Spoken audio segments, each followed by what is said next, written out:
Hello everyone. In this second chapter, we will discover the basics of the HTML language. In the first chapter, we saw what a website is and how it works.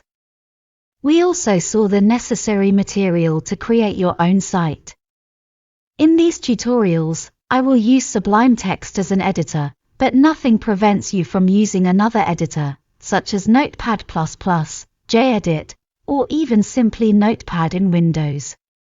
The display will be different depending on the editor used, but the result will be the same. You should also have at least 3 different web browsers, so you can test your work. By default, my browser is Mozilla's Firefox, and I'm using Microsoft's Edge and Google Chrome as my test add-on browsers. The choice of your default browser and additional browsers is not important. The main thing is to be able to test your creations on different browsers. Good. Let's take a look at how a website works. We are going to work with the text editor to create our site, so let's open it. Let's do a first test. Let's write 2 sentences in our editor. It doesn't matter what they contain, the important thing is to write something. Now let's save our file using the menu, File, Save. Let's select the mode, Normal Text, which normally ends with text, and give our file a name, for example, test, and we change its ending to .html.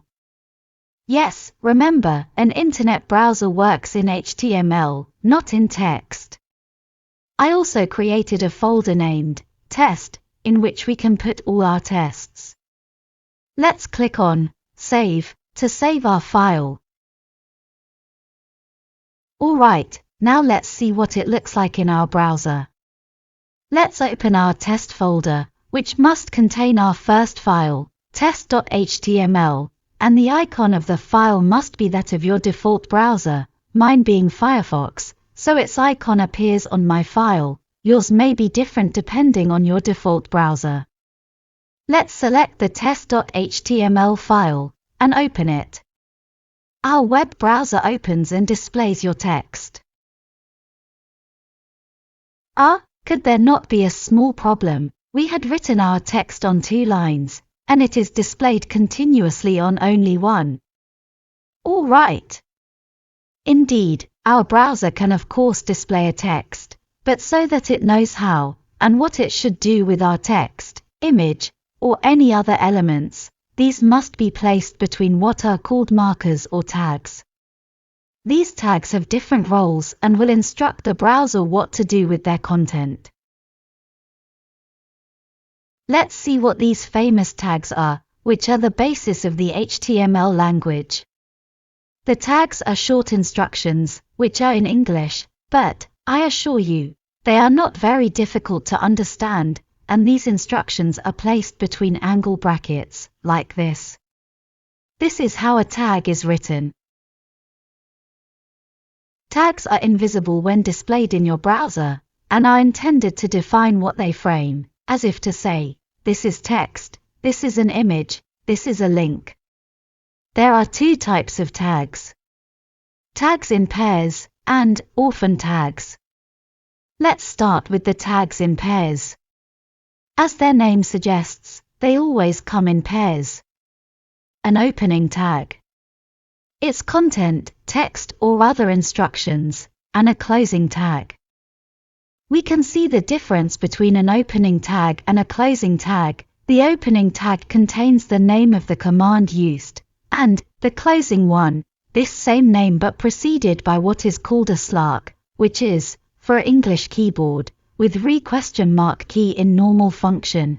You can also use the divide key on your numeric keypad. This gives the same result. So everything between the 2 tags will be the content of them, and not what is outside. For example, only the content, this is text, will be used as text, and this is not text, well, it won't. The second type of tag, orphan tags, are simple tags, which will generally give an instruction to your computer.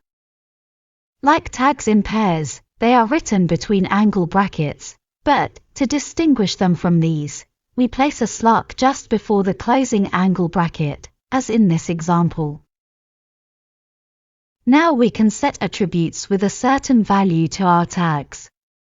Here is a simplified description of how an attribute is written in a tag. The attributes are written only in the opening tag for paired tags, so for example like this. Yes, but what are these attributes? Well, let's take for example the orphan tag, image. Used alone, the internet browser will not know what to do with it. So, we're going to add an attribute to it that will tell it the image it should display. Here, the computer will therefore know that it must display the image named photo.jpg.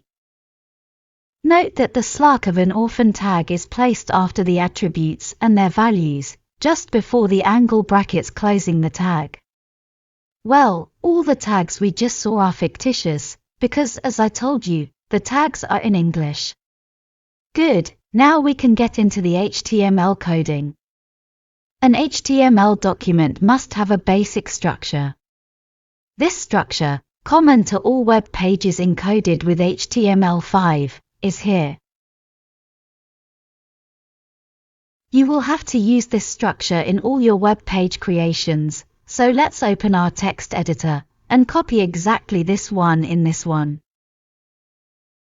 If you use Sublime Text, you will notice that some tags will auto-register, or it will offer you to do so with a list of tags choices, and the tags include in others, and their content are each time shifted to the right. It's called indentation. It's not mandatory, but I strongly recommend you use it. It makes your code clearer and allows you to locate each group of tags in pairs. If you are working with Notepad, you will need to create this indentation using the Tab key, located just to the left of the A key. We will notice that the nested tags open and close in a specific order. The first open is the last closed. We have in our example, the opening HTML tag, then, two groups of tags, the opening tag, head, containing two other tags, the closing head tag, the opening tag, body, this one is empty for the moment, the closing body tag, and finally, the closing HTML tag. So this sequence of tags is correct.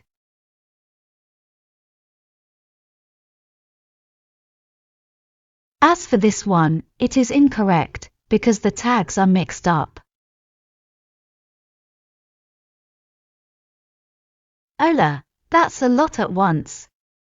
Let's detail these tags one by one. The very first line is called the doc type, the document type. It tells the browser that it is receiving a web page and that it is in HTML5 format. This one is a bit different from other tags, because it starts with an exclamation mark, and has been simplified a lot compared to previous versions of HTML. The second and last line contain the opening and closing tags, HTML. It is between these two tags that all the content of your page will be written. Then we have two pairs of tags, the head, which contains general information about your page, we'll come back to this, and the body, which is the body of your page, and which will contain everything that should be displayed on this one. In the head tags, we find two tags. The first, the orphan tag, meta, followed by the attribute, charset, and the value, UTF-8, will determine the encoding used for the text in your code. There are several types of encoding, some with barbaric names, but, at the present time, the UTF-8 format makes it possible to display practically all the languages and ideograms of our planet. We will therefore use this format, and when we save our code, it will have to be done in this format.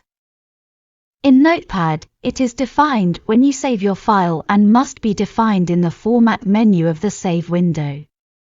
In the Sublime Text and Notepad++, in the Save option, you will click UTF-8 without BOM. If, afterwards, you notice display errors, such as accents, check this line, and the recording format, it is often a bad encoding that causes the error. The following tags, title, contain the title of your page. This is one of the most important elements of your page, because it contains the title that will be displayed in the navigation tab of the Internet browser, and, very important, it is the first that search engines will use when you search the Internet, for example, with Google or Bing. You can test this code, after saving it of course, and opening it with your browser. You will find that the title appears well in the navigation tab. Finally, to end this second chapter, we can insert comments in our code. Comments should be written in this form. They will not appear on your site, but don't think they are useless. They will allow you to find your way around your code, especially if you have to come back to them long after having created, and that it is very long and complex. Here is an example of comments inserted into our base code. But be careful, never write sensitive or confidential information in your comments, because everyone will be able to see your code. 100% guaranteed. This is because in order to view your page, the host machine will need to receive all of your code, and if you click View Page Source Code, that command is in different places in each browser, but it is there. You will see the source code of the page being displayed. Here is for example the home page of the search engine Google. And here is its source code. So remember that your source code, once published on a server, becomes public, and everyone will be able to view it. We are coming to the end of this chapter. In the next chapter we will see the commands to display text. Thank you for your attention. Katerina and Patrick.